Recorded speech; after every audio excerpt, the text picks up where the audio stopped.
আসসালামু আলাইকুম সবাইকে।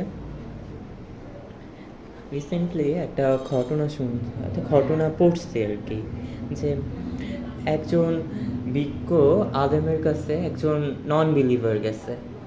নন বিলিভার তার যাওয়ার একটাই কারণ যে সে একটা কোশ্চেন আর কি, একটা প্রশ্ন হচ্ছে ওই আলেমের কাছে করবেন।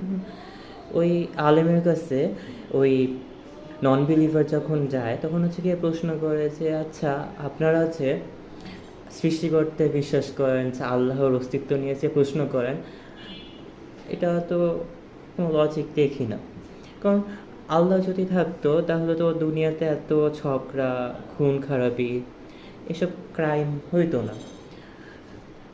তাহলে কীভাবে, যদি যদি সমাজে দুনিয়াতে যদি এইসব নেগেটিভ জিনিস যদি এক্সিস্ট করে, তাহলে একজন সুপ্রিম পাওয়ার আল্লাহ কীভাবে এক্সিস্ট করে? এটা হচ্ছে গিয়ে ওই নন বিলিভারের প্রশ্ন আলেমের কাছে।